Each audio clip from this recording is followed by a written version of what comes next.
የሉቃስ ወንጌል ምዕራፍ 18 ከቁጥር 13 ጀምሮ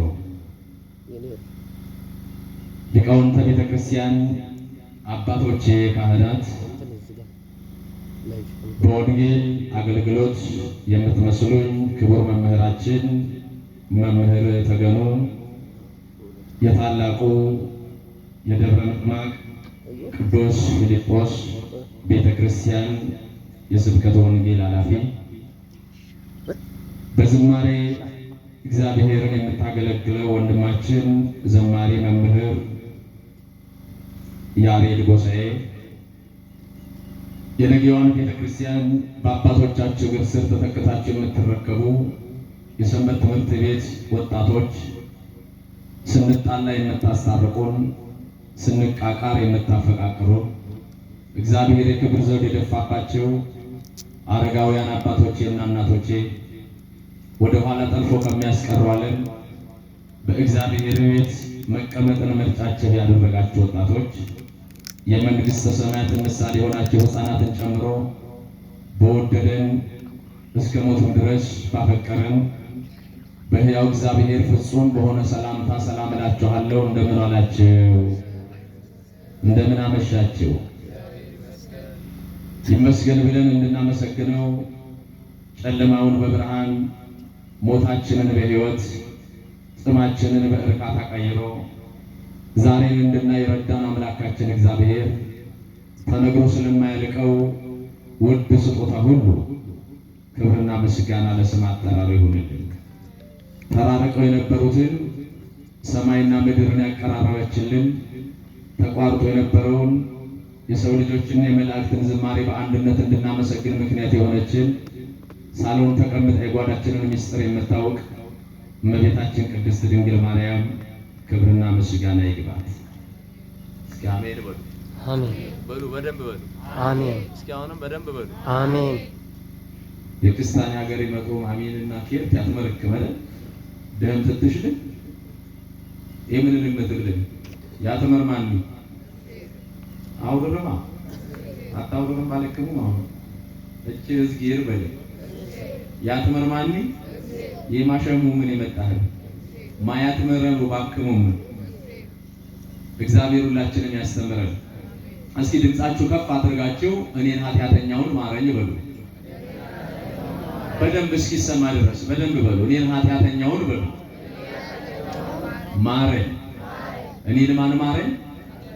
በዚህ ጨለማ በማይመች ስፍራ ከሩቅም ከቅርብም መጥታችሁ ከእግዚአብሔር ምሕረት ሳታገኙ እንዲሁ በከንቱ እንዳትመለሱ እግዚአብሔር አምላካችን ለሁላችንም ምስጢሩን ገልጦ እንዲያስተምረን መልካምና ቅዱስ ፈቃዱ ይሆንልን። እኔን ኃጢአተኛው ምን በለኝ? ማረኝ። በዚህ ርዕስ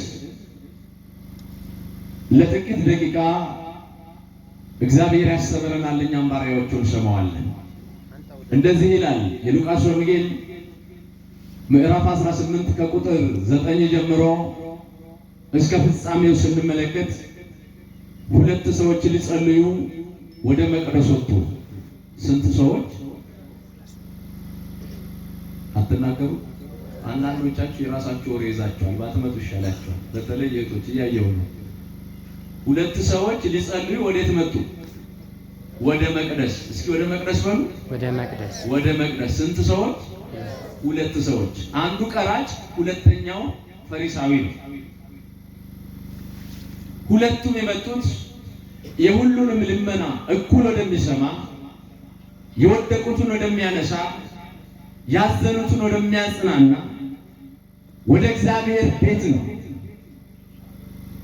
ቀራጩ ቀጥ ብሎ ወደ መቅደስ ገባና ፈሪሳዊው ለእግዚአብሔር የሰራውን ስራ ይነግረው ጀመር። በሳምንት 2 ቀን እጾማለሁ አለ። ስንት ቀን እጾማለሁ? በሳምንት 2 ቀን። እኛም ከበዓለ ሃምሳ ውጪ በሳምንት 2 ቀን ከሰባቱ አጽዋማት ውጪ ረቡዕና ዓርብ እንጾማለን። ጾም ስጋን ገድሎ ነፍስን ማዳን ነው። ጾም የመላእክት ሥርዓት ነው። ጾም እግዚአብሔር ጋር መድረሻ ድልድይ ነው። ጾም የዲያብሎስ ድል መንሻ ነው። ጾም ሰይጣንን የምናሸንፍበት፣ ጠላትን የምናሸንፍበት ኃይል ነው። በሳምንት 2 ቀን እጾማለሁ አለ። ደግሞም ከሰጠኸኝ ከ10 አስራት አወጣለሁ አለ። ይሄ ያለው ማን ነው? ቀራጩ ፈሪሳዊው። ደግሞም ዞር ብሎ ሲመለከት ባልንጀራ ወይም ቀራጩ ደጅ ላይ ቆሞ ነበር። ወደ መቅደስን እንዳልገባ ቤተ መቅደስ ቅዱስ ነው።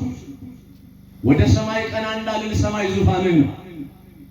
ዝቅ ብዬ ወደ ምድርም እንዳልመለከት ምድርም የእግርህ መረገጫ ነች። እኔን በደለኛውን እኔን ኃጢአተኛውን ማረኝ እያለ ደረቱን ይደቃ ነበር ይላል። እግዚአብሔር ሁላችንም ይማረን። ወደንም ጠላንም በተለይም በዚህ ዘመን ታመናል። በብዙ ደዌ ተይዘናል። ከመፈቃቀር ይልቅ ተቃቅረናል። አንድ ከመሆን ይልቅ ተለያይተናል።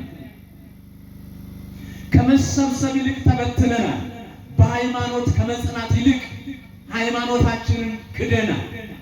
ከእግዚአብሔር ጋር ጊዜና ዘመንን ከማሳለፍ ይልቅ ካልቸገረን እግዚአብሔርን አናውቀው። ስለዚህ ዛሬ ወገኖቼ እግዚአብሔር እድል ከሰጠን ዘመን ከተጨመረልን እኛም እንደ ቀራጩ ደረታችንን እየደቃን እኔን ኃጢአተኛው ምን በለኝ እንበለው በሉት። እስኪ በለው ማረኝ በሉት። እግዚአብሔር ሳይምራችሁ ከዚህ ከተቀደሰው ስፍራ ላይ ሳትወጡ ኃጢአታችሁን ሳትቀብሩ ከእግዚአብሔር ጋር ሳትገናኙ እንዲሁ በከንቱ እንዳትደክሙ እግዚአብሔር ሁላችንም ይርዳል። ትምህርታችን እንዳይሰፋ ለምንድን ነው ይሄ ቀራጭ ደረቱን በመድቃቱ ተባርኮ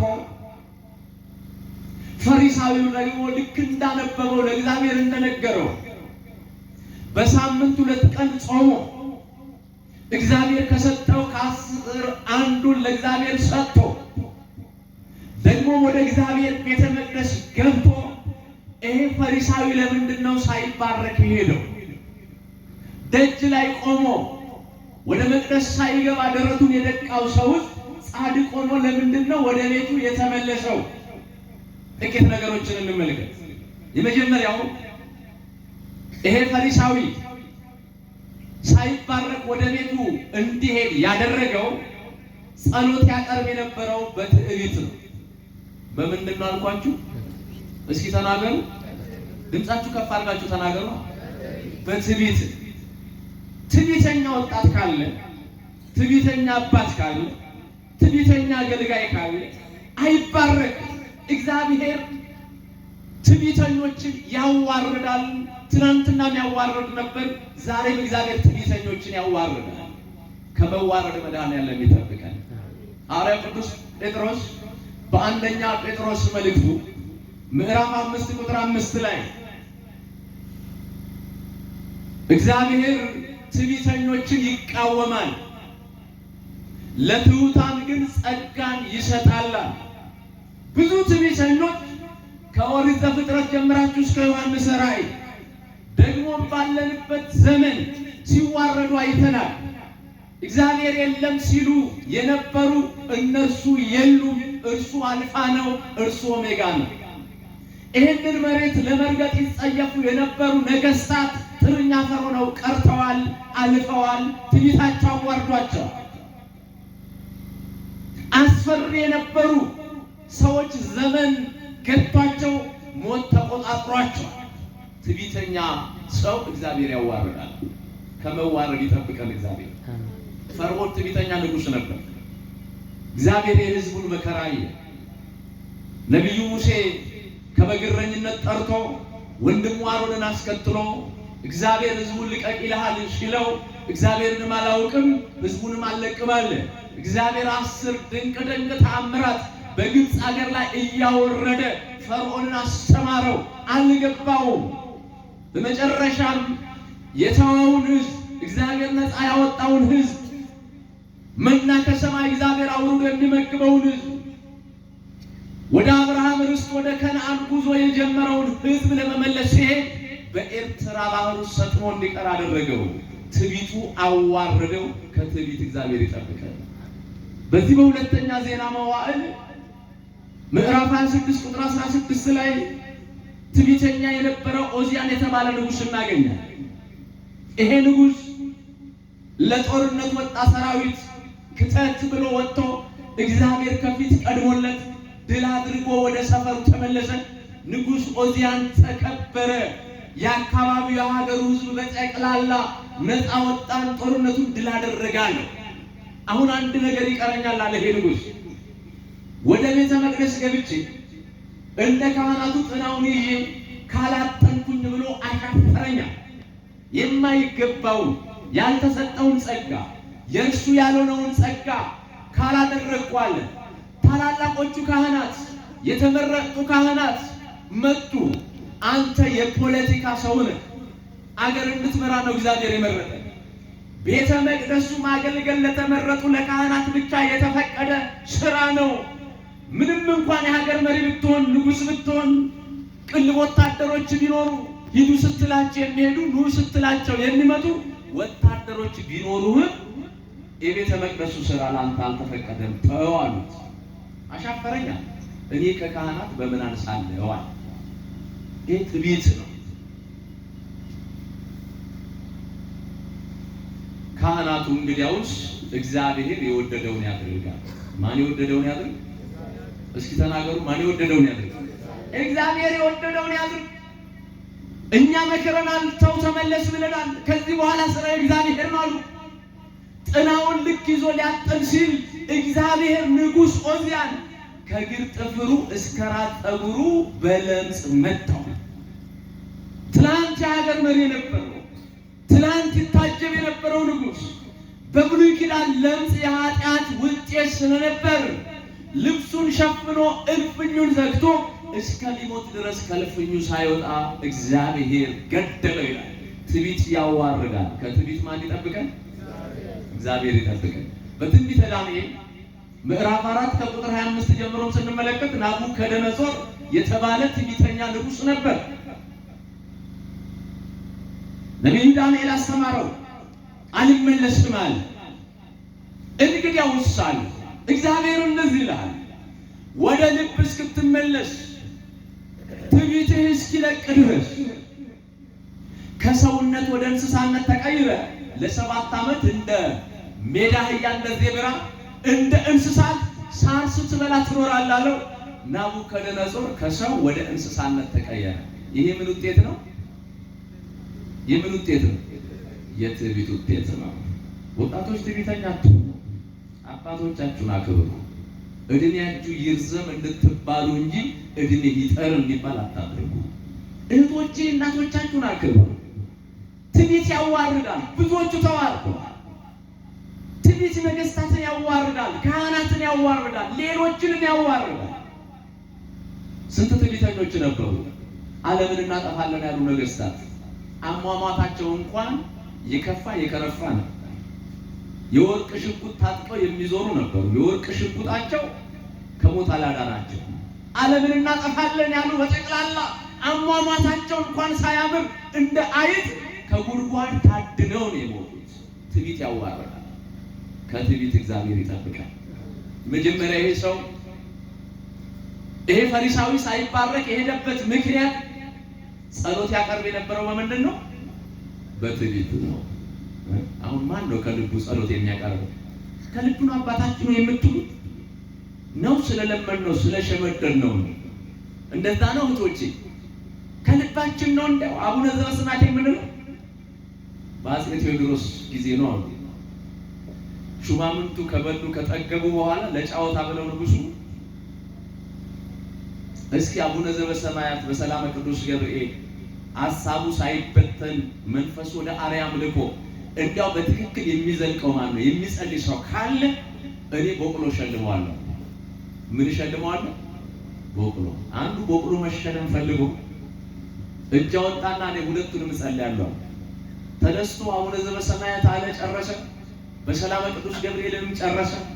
እንዲያው ከልብ ነው ሐሳብ ሳይበታተን በተሰበረ ልብ ሆነ ነው ጸሎቱን ያቀረብከው።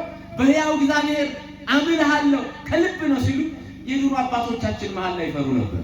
አይ ንጉሥ ሆይ ከልብ አይደለም አቡነ ዘበሰማያትን ጨርሼ በሰላም ቅዱስ ገብርኤል ስገባ እኚህ ንጉሥ በቅሎ የሚሰጡ ሌጣው ነው ከነቆርቻው ነው እያልኩ አስብ ነበር አለ ይባላል። አሁን እኮ ከልብ አይደለም ከልብ እኮ ኢትዮጵያ የሚጸልይላት አታኮ ነው እንደ ወተት የምትናጠው እንደ በሶ የምትበጠበጠው። ለመሳማ እንኳን የሚያሳሱ ሕፃናት በድንጋይ እየተቀጠቀጡ የሚገደሉ፣ ካህናት እንደ ካህኑ ዘካርያስ በቤተ መቅደሱ የሚታረዱት፣ እናቶች የሚገደሉት ከልብ ለኢትዮጵያ እንደ ሙሴ የሚጸልይላት አባት ስላጣች ነው። እግዚአብሔር እንደዚህ አይነት አባቶችን ያብዛልን። ሁለተኛው ከዚህ ሰው ምንድነው የምንማረው? በባልንጀራው ላይ ፈረደ። አጠር አድርገን ነው የምንመለከተው። በማን ላይ ፈረደ? እስካሁን የምናየው የቀራጩ ነው የፈሪሳዊ ነው? የማንን ነው እያየን ያለን? የፈሪሳዊ ነው። ሁለተኛ የሰው ሳይባረክ ወደ ቤቱ እንዲሄድ ያደረገው በባልንጀራው ላይ ፈረደ። መጾሙን ለእግዚአብሔር ነግሮ አስራት ማውጣቱ ነግሮ ካጠናቀቀ ከጨረሰ በኋላ ዞር ሲል ቀራጩ ያለው የት ነው? የት ነው ያለው ቀራጩ? ደጅ ላይ ደረቱን ነው የሚደቃው። ስለዚህ ፈሪሳዊው ከመቅደስ ሆኖ እንደዛ ቀራጭ ስላላደረከኝ አመሰግናለሁ አለና በባልንጀራው ላይ ፈረደ። እኔ ጻድቅ ነኝ እሱ ኃጢአተኛ ነው ብሎ በባልንጀራው ላይ ፈረደ። ሳይባረክ ወደ ቤቱ እንዲሄድ ያደረገው አንዱ በባልንጀራው ላይ መፍረዱ። ከከተማ የመጣችሁ ከገጠርም እግዚአብሔር የጠራችሁ ሰዎች አሁን በራሳችሁ ላይ ፍረዱ። በማን ላይ እንፍረድ? ተናገሩ እስኪ። በማን ላይ እንፍረድ? በራሳችሁ ላይ ፍረዱ። በሰው ላይ አትፍረዱ። ፈራጅ ማን ነው? እግዚአብሔር ነው። የራሳችሁን ኃጢአት የሰውን አትመልከቱ። ታስታውሳላችሁ እዚህ በዮሐንስ ወንጌል ምዕራፍ 8 ላይ ታሪኳን የምናገኝላት ብዙ ጊዜ በብዙ ሊቃውንት የተማራችሁ ታሪኳን የምታውቁላት ሴት ከትዳሯ ውጭ ስታመነዝር ተገኘች ብለው ሽማግሌዎች፣ ሕፃናት፣ እናቶች ሳይቀሩ እየጎተቱ ከጌታ እግር ስር ፈርደውባት ያመጧትን ሴት ታሪክ ታውቃላችሁ። ከእሷ ጋር ያመነዘረውን ሰው አላመጡትም። እሷ ግን ብቻዋን አላመነዘረችም። ረዳት ስለሌላት፣ ወገን ስለሌላት፣ ደካማ ስለሆነች ከፈራጇ አጠገብ አንጥተው ወረወራት፣ አሏት፣ ፍረድባት አሉ። የሙሴ ሕግ እምቢ ይላል። ከትዳሯ ውጭ ስታመነዝር የተገኘች ሴት በድንጋይ ተቀጥቅጣ ትገደል ይላል። በድንጋይ ተቀጥቅጣ እንድትገደል ፍረድ አሉ። አንድም ክርስቶስን ሊፈትኑ አመጧት። አይ እውነታችሁን ነው፣ የሙሴ ሕግ ይህንን ያዛል፣ በድንጋይ ወግራችሁ ግደሏት የሚል ክርስቶስ ዓለምን ላድን መጣሁ ይላል። ሰው በድንጋይ ተቀጥቅጦ እንዲገደል ያደርጋል ይሉት ነው። አይ ተዋት ቢል ዓለምን ላድን መጣሁ ይላል፣ ዝሙት ያስፋፋሉ ሊሉት። በድንጋይ ቀጥቅጣችሁ ግደሏት ቢል ወደ ነገስታት ወደ ሰፈር ሄደው ፈራጅ እናንተ እያላችሁ፣ የሀገር መሪዎች እናንተ እያላችሁ፣ እሱ ግን ገና 50 ዓመት እንኳን ሳይሞላ ሰው በድንጋይ ተቀጥቅጦ እንዲገደል አደረገ ሊሉት ነው። የልቦናቸውን ክፋት ስለሚያውቅ ጌታ ከእናንተ መካከል ኃጢአት የሌለበት ሰው ይህችን ሴት ቀድሞ በድንጋይ ይውገራት። ምን የሌለበት ኃጢአት? እስኪ ንገሩ። ምን የሌለበት ኃጢአት? እኛም እኮ ተሸፍኖልን ነው፣ ልብስ ሸፍኖን ነው። እያንዳንዳችን ልብሳችን ቢወጣ በለምጽ ተመቷል። እግዚአብሔር ቢያይል ባዶች።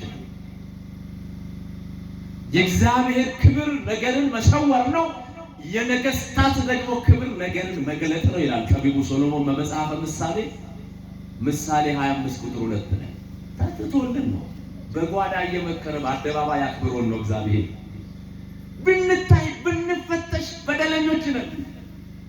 በድንጋይ ውገሯት አለ።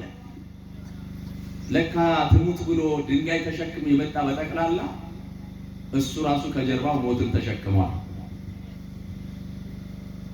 ሊገድል የመጣ በጠቅላላ ራሱ ሟች ነው። ፈራጅ በጠቅላላ የተፈረደበት ነው። አልገባቸውም። ያው ታሪኩን እንደምታውቁት ክርስቶስ በመሬት ላይ ጻፈ። አልገባቸውም። በቃ ልግለጥባቸዋልና ያንዱን ኃጢአት አንዱ ግንባር ላይ እንዲያነበው ሲያደርግ ልብሳቸውን ሸፍነው ድንጋያቸውን ጥለው ያቺ ሴትና ክርስቶስ ብቻ ጥለው ሄዱ። ፈራጆችሽ ወዴት አሉ? ወደ እኔ ያመጡሽ ወዴት አሉ? አላውቅም። አንተ ጋር አድርሰውኛል። ወዴት እንደሄዱ አላውቅም። እኔም አልፈርድብሽም። ዳግም ኃጢአት አትስሪ፣ በሰላም ወደ ቤትሽ ሂጂ አላት። ክብርና ምስጋና ለመድኃኔዓለም ይሁን። በሰላም ወዴት ሂጂ አለ? ወደ ቤትሽ። ይህንን የምስራች እግዚአብሔር ለእኛ ያሰማል። ወገኖች አትፍረዱ። ፈራጅ እግዚአብሔር ነው። ስንዴውን ከገለባው፣ ጻድቃን ከኃጢአተኞች፣ ፍየሎቹ ከበጎቹ የሚለየው ክርስቶስ ነው። ስለዚህ በሰው ላይ አትፍረዱ። እንዳይፈረድባችሁ እናንተ በማንም ላይ ምን አትበሉ ነው የሚለው? አትፍረዱ። በምትፈርዱት ልክ ይፈረድባችኋል፣ በምትሰፍሩት ልክ ይሰፈርላችኋል ይላል። የማቴዎስ ወንጌል ምዕራፍ 7 ከቁጥር 2 ጀምሮ ያለውን አንብቡ። ስለዚህ ከዚህ ቀራጭ ከዚህ ፈሪሳዊ ብዙም ስለማንማር የመጀመሪያው ጸሎት ያቀርብ የነበረው በትዕቢት ነው። ትዕቢቱ እንዳይባረክ አደረገ። ሁለተኛ በባልንጀራው ላይ ፈረደ። በባልንጀራው ላይ በመፍረዱ እሱ ተፈርዶበት ወደ ቤቱ ሄደ። በሰው ላይ አትፍረዱ። ከፈሪሳዊ ይሄን ያህል ካየን ከቀራጭስ ምንድነው የምናየው? ጥቂት እንመልከት። መጀመሪያ ይሄ ቀራጭ ጸሎት ያቀርብ የነበረው እግዚአብሔርን በመፍራት ውስጥ ሆኖ ነው። ማንን በመፍራት ውስጥ? እግዚአብሔር። የጥበብ መጀመሪያ ማንን መፍራት ነው? ከመቀደሳችን በፊት፣ ከመዘመራችን በፊት፣ ከማስተማራችን በፊት ማን ይፈራ ወገኖቼ? በዚህ ዘመን በእርግጥ እግዚአብሔር የተደፈረበት ዘመን ነው። የእግዚአብሔር ቃል ከገበያ ማስታወቂያ ማንሷል። ሰሚም የለም። የገበያ ማስታወቂያ እንኳን በየቴሌቪዥኑ መስኮት ሰው ልብ ሰጥቶ ጠብቆ ያያል። ጊዜ ሰጥቶ የእግዚአብሔር ቃል ሰሚ አጥቷል። የጥበብ መጀመሪያ እግዚአብሔርን መፍራት ነው። ከማስተማራችን በፊት አሐዱ አብ ቅዱስ ብለን ከመቀደሳችን በፊት ቢሮ ገብተን ሕዝብ ከማስተዳደራችን በፊት ከምንም በፊት የጥበብ መጀመሪያ ማንን መፍራት ነው? እግዚአብሔርን ፍሩት። ይህ ሰው እግዚአብሔርን ፈራ። መዝሙረኛው ዳዊት በመዝሙር 110 ቁጥር 10 ላይ የጥበብ መጀመሪያ እግዚአብሔርን መፍራት ነው። ልጁ ጠቢቡ ሰሎሞን በመጽሐፈ ምሳሌ ምዕራፍ 7 ላይ የጥበብ መጀመሪያ እግዚአብሔርን መፍራት ነው ይላል። እግዚአብሔርን ፍሩት፣ እግዚአብሔርን አክብሩት። ሰው ባያይ ማን ያያል? እግዚአብሔር ያያል። ምን አይነት እልፍኝ ነው እግዚአብሔር የሚሰውረው? የትኛው ጉድጓድ ገብተን ነው የምናመልጠው? ለዚህ ነው ንጉሥ ዳዊት ከመንፈስ ወዴት እሄዳለሁ? እንደ ንስር ክንፍ ኖሮኝ ከዳር እስከ ዳር ብበር አለ። አንተ አለ። እልፍኝን ዘግቼ ብቀመጥ አንተ አለ። ከመንፈስ ወዴት እሄዳለሁ አለ። እግዚአብሔር ይፈራ።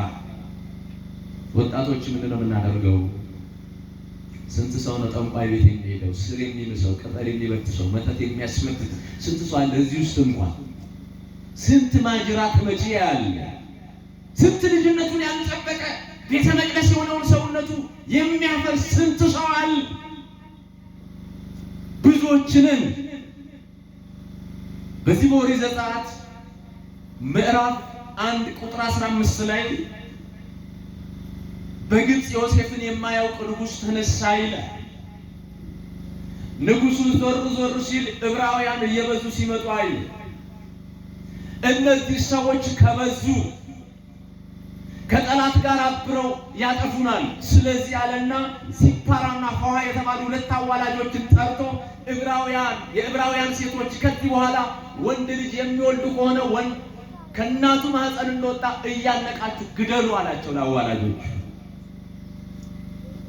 በዛን ዘመን ባህር ከፍሎ የሚያሻግረው እግዚአብሔር እንደ ባልንጀራ የሚያነጋግረው ነቢዩ ሙሴ ከሕዝቡን ይልቅ ደም የሚለው ሕዝቡን ከምታጠፋ ከክብር መዝገብ እኔን አጥፋ የሚለው ደጉ ሙሴ ተወለደ። ሲፓራና ፎሃ የሙሴን እናት አዋለዷት። ከማህፀን ሲወጣ ሙሴ ወንድ ነው። ስለዚህ እንደዚህ አሉ፣ ከንጉሥ ትእዛዝ ይልቅ አሉ እግዚአብሔር መፍራት ይሻለናል አሉና ሙሴን አልገደሉትም። ከነገሥታት ትእዛዝ ይልቅ እግዚአብሔርን እንፍራሉ። የጥበብ መጀመሪያ ማንን መፍራት ነው? እግዚአብሔር ይፈራ። አልተፈራም፣ ተደፍሯል። ሰማይ ዝም ብሏል፣ መሬት ጸጥ ብሏል። መከራችን በዝቷል፣ የጭንቀት ዘመን ሆኗል። አስመሳዮች ሆነናል።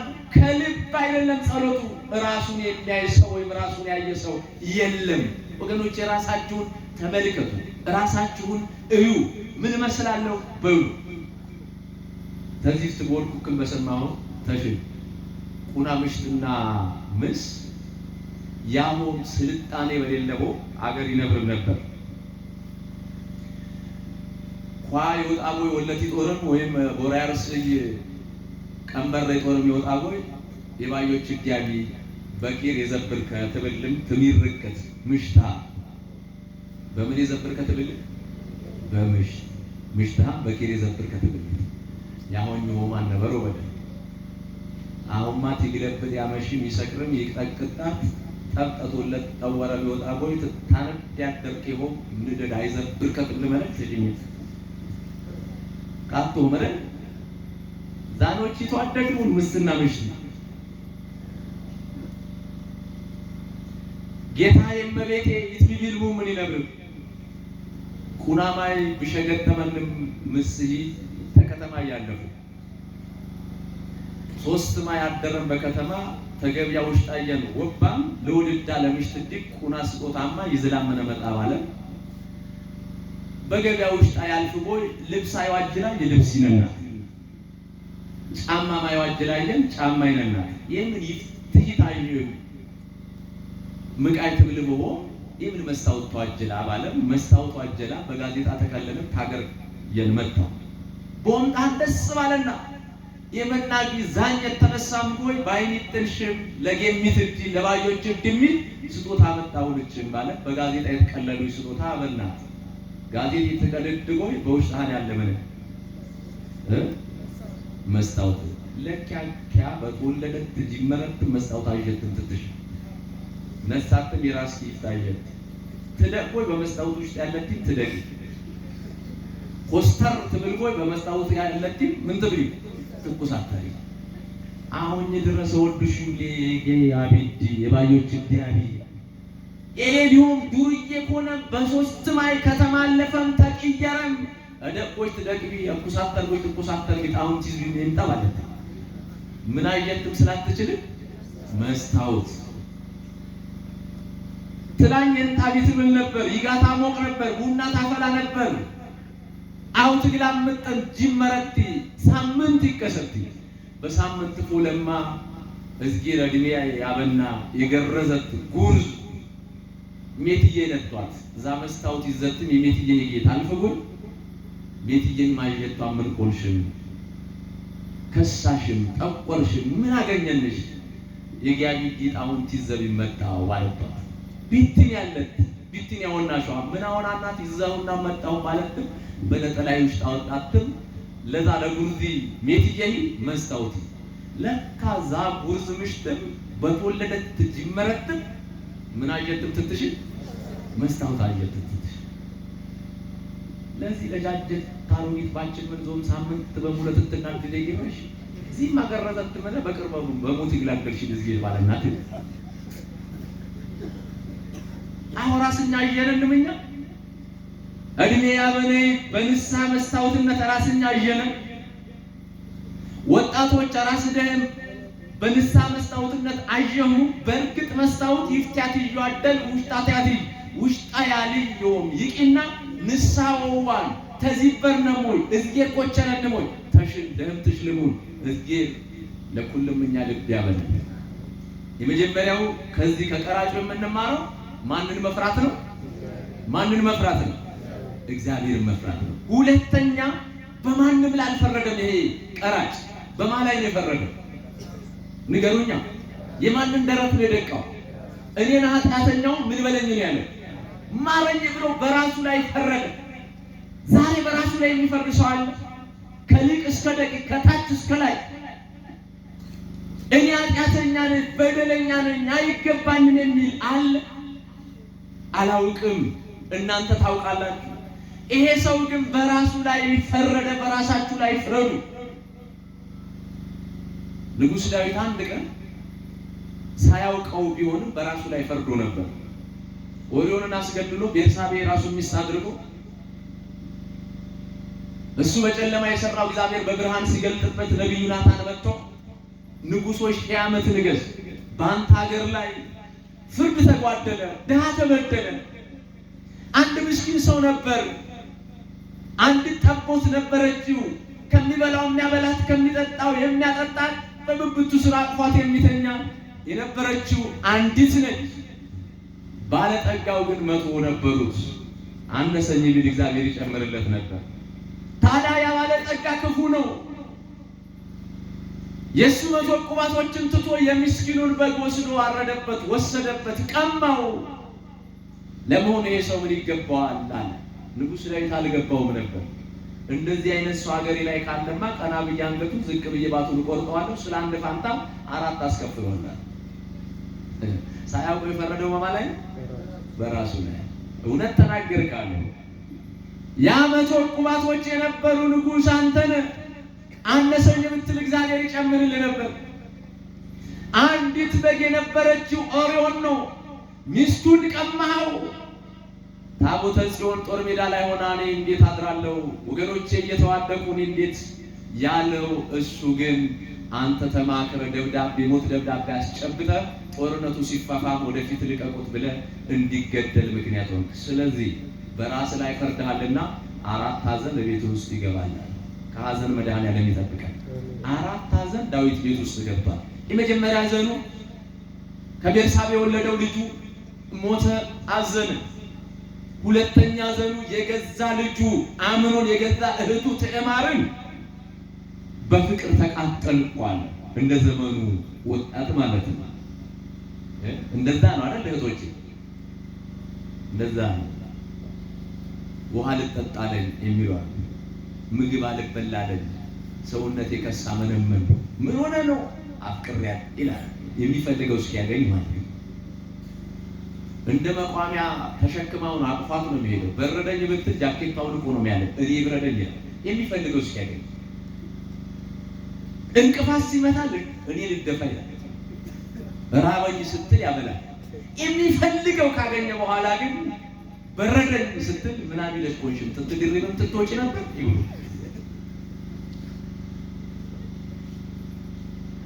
እንቅፋት ሲመታት ሰማይ ሰማዩ ምን ያሳይሻል እያየሽ አትሄጂ ይላል። የሚፈልገው ካገኘ በኋላ ልክ እንዲህ የሆነው የአምኖን ጠባይ ያላቸው ወንድሞች ዛሬ ማለት ነው። አምኖን በፍቅር ተቃጠልኩ አለ። የገዛ እህቱን ወደዳት። ባልንጀራው እንዲህ ብሎ መከረው። ክፉ ባልንጀራ መልካሙን አመል ያጠፋል። ከቅን ሰው ጋር ቅን ሆነህ ትውላለህ፣ ከክፉ ሰው ጋር ክፉ ሆነህ ትውላለህ እንደሚል መጽሐፍ። ምን ችግር አለ? እልፍኝ ዘግተተኛ ወደ ንጉሥ ዳዊት ላክ። እህቴ መታ ታስታመኝ ብል እየጋገረች ታብላ። ጭር ባለ ጊዜ ረዳት ባጣችበት ጊዜ ቤት ዘግት የፈለግከውን ፈጽምባት አለው። ይህንን ምክር ተቀብሎ እህቱ ትዕማርን ከክብር አዋረዳት። ንጉሥ ዳዊት ሰማ። ሁለተኛ ሐዘን አዘነ። ሶስተኛ ሐዘን በአባትም በእናትም የሚገናኛት አቤሴሎም በጎች በሚሸልትበት ወራት አምኖንን ጠርቶ በጦር ወግተው እንዲገሉት አደረገ። ንጉሥ ዳዊት ሶስተኛ ሐዘን አዘነ። አራተኛ ሐዘኑ አቤሴሎም በአባቱ ላይ ተነሳ። እግዚአብሔር ከኛ ጋር ሲሆን አንበሳን በጡጫ ነገርን በእርግጫ እንላለን። እግዚአብሔር ሲተወን ግን ያሳደግነው ውሻ ይነክሰናል። ትንሹ ነገር ያስፈራናል። ልጁ ተነሳበት። የዳዊት ወታደሮች ደርሰው አቤሴሎምን ገደሉት። ስንት ሐዘን ዳዊት ቤት ውስጥ ገባ? 4 ሐዘን። በራሱ ላይ ፈረደ። እንደፈረደ 4 ሐዘን ገባ። ከዚህ በኋላ ንጉሥ ዳዊት ጫማውን አውልቆ ፊቱን ሸፍኖ ወደ ደብረ ዘይት ተራራ ላይ ወጥቶ ምሕረት እግዚአብሔር እንዲያደርግለት ለመነ።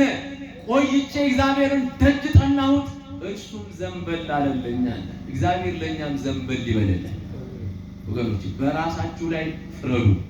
ከቀራጩ የምንማረው በራስ ላይ መፍረድ ነው። በቅንነት ጸሎት ማቅረብ ነው።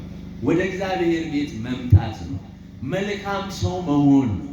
መመላለስ አይደለም። እግዚአብሔር ጋር ስንመጣ በተቀደሰው ስፍራ ላይ ምን መጠየቅ እንዳለባችሁ እወቁ። እግዚአብሔር ይሰጣል። አይችልም እግዚአብሔር?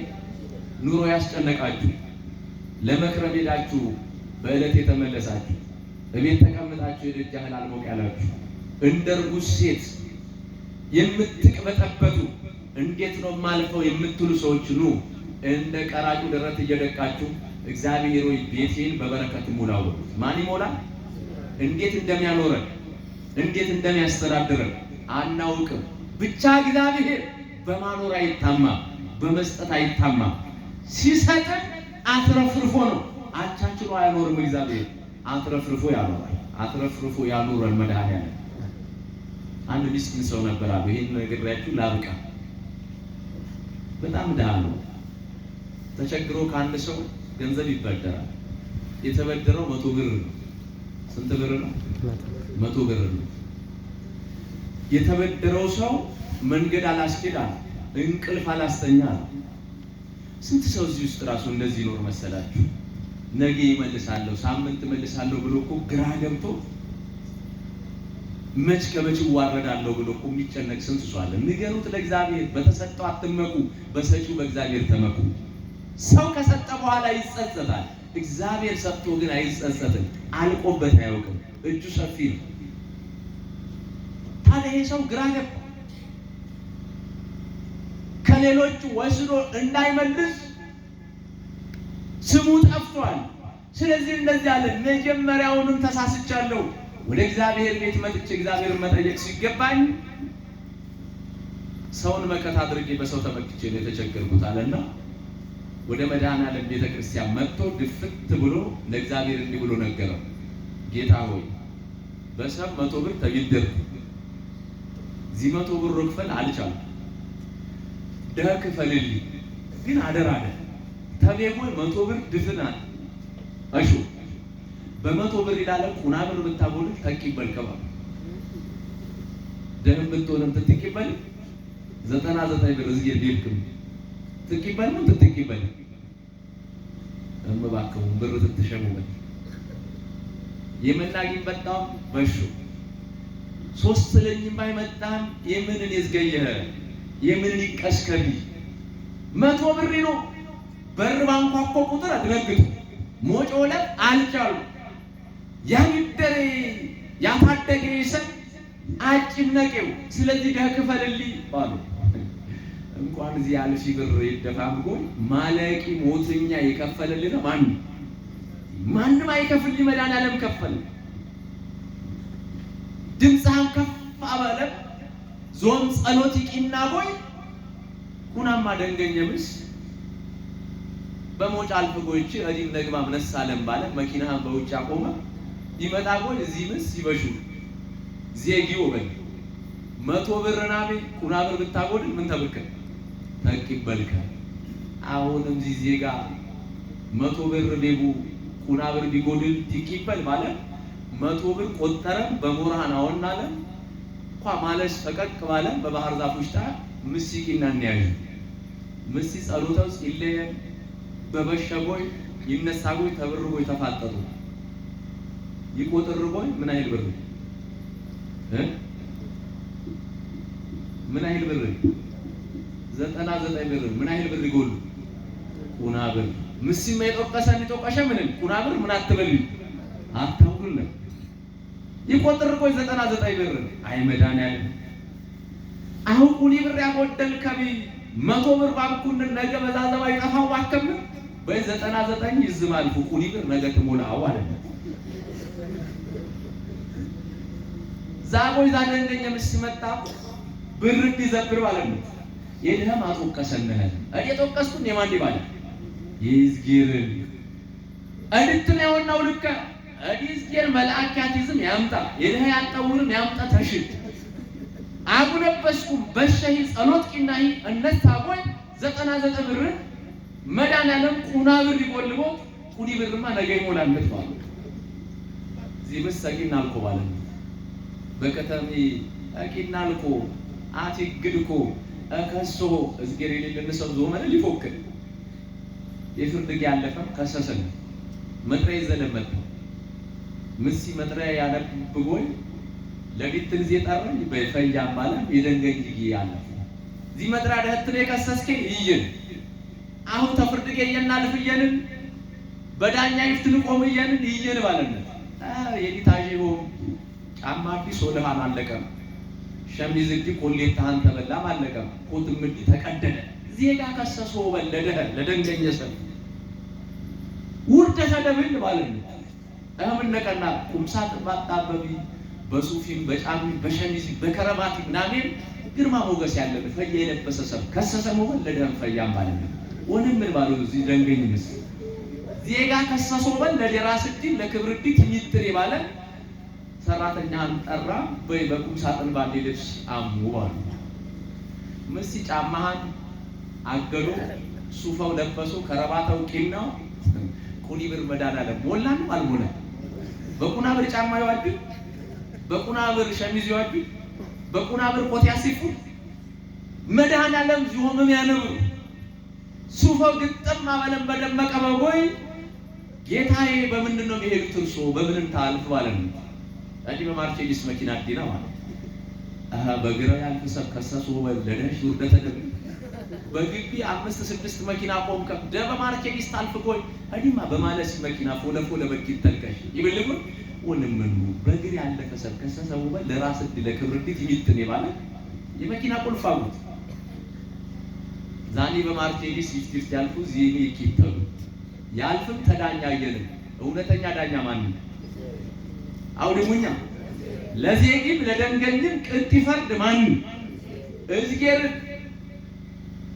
በዳኛ እየሰለሙ ቆሙ የምን የጠራከው የምን የከሰሰከው ትሽሉ ባሉት የዜግ አረዲ አትም ተሽል መጥሪያ መጣልው አከበርኩ መጣይ ባሉ ኳ 99 ብር በቤተ ክርስቲያን በሞሮዳ ወናልከም ቁና ብራ ጎደለም ዛብር ዘብር ይብልክ ከጎይ አልዘበርከ አይ ክቡር ዳኛ አዲ 99 ብር ዚህ ምስሌ ጎይ አለኝ የጠቀስኩን ዝጌርን ያቤ ምዝጌር ዚደንገኛ ግን ጉነነው ፈያት ይመስል ማለት ሊቀሰ የለበስኩን ሱፍ በበርም ያቆምኩን መኪና ኤሌክትሪክ ዋ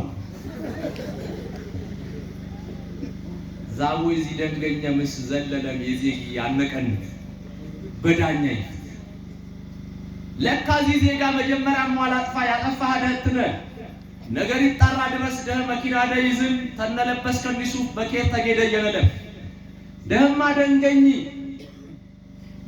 ፍርድጌን አከም በዳኛ ይፍት የዜግ ያነከንም ነገር ይጣራ ድረስ ደህ ተማረክ ያገየን ማለት ዜጊና ማን እግዚአብሔር እንዴት ነው የሚያኖረው እንዴት ነው እየኖራችሁ ያላችሁት ስለሰራችሁ ስለደከማችሁ ስለተማራችሁ ስለነገዳችሁ አይደለም እግዚአብሔር በማኖር አይጠረጠርም ስለዚህ እንደ ቀራጩ ደረታችሁን እየደቃችሁ እኔን ኃጢአተኛው ምን በለኝ ይበለ እስኪ በሉት ምን በለኝ ማረኝ ጌታ በምሳሌ ይሄን ለደቀ መዛሙርቱ አስተማራቸው ወረድ አለና እውነት እላችኋለሁ በሳምንቱ ለቀን ከጾመው አስራት ካወጣው ሰው ይልቅ እኔን ኃጢአተኛውን ማረኝ ብሎ ደረቱ የደቃው ጻድቅ ሆኖ ወደ ቤቱ ተመለሰ እኛም ኃጢአታችንን አራግፈን በደላችንን ትተን የትላንትናው ተትቶልን ተባርከን ወደ ቤታችን እንደ ቀራጩ እንድንመለስ እግዚአብሔር በቸርነቱ ይርዳል በዚህ ብርድ ቁጭ ብለን እግዚአብሔር ቃሉን ለመስማት ለመዘመር መተን ሳንባረክ እንዲሁ መተን እንዲሁ እንዳንመለስ እግዚአብሔር በቸርነቱ ይርዳል የእግዚአብሔር ቸርነት የድንግል ማርያም አማላጅነት የቅዱሳን መላእክት ፈጣን ተራዳኢነት የአባቶቻችን ጸጋና በረከታቸው ግሊማትነሳ ጥርጥር የሌለባት ንጹህ ኦርቶዶክሳዊ ተዋህዶ ሃይማኖታቸው ለሁሉ ጊዜ በእኛ ላይ ጸንቶ ኦርቶዶክስ ነበሩ መናፍቅ ሆኑ ቆርበው ነበር ረከሱ ዘምረው ነበር ዘፈኑ ጀምረው ነበር አቆሙ በ40 እና በ80 ቀን ተጠምቀው ነበር ማህተባቸውን በጠሱ ከመባል መድኃኒዓለም ይጠብቀን ወስብሐት ለእግዚአብሔር።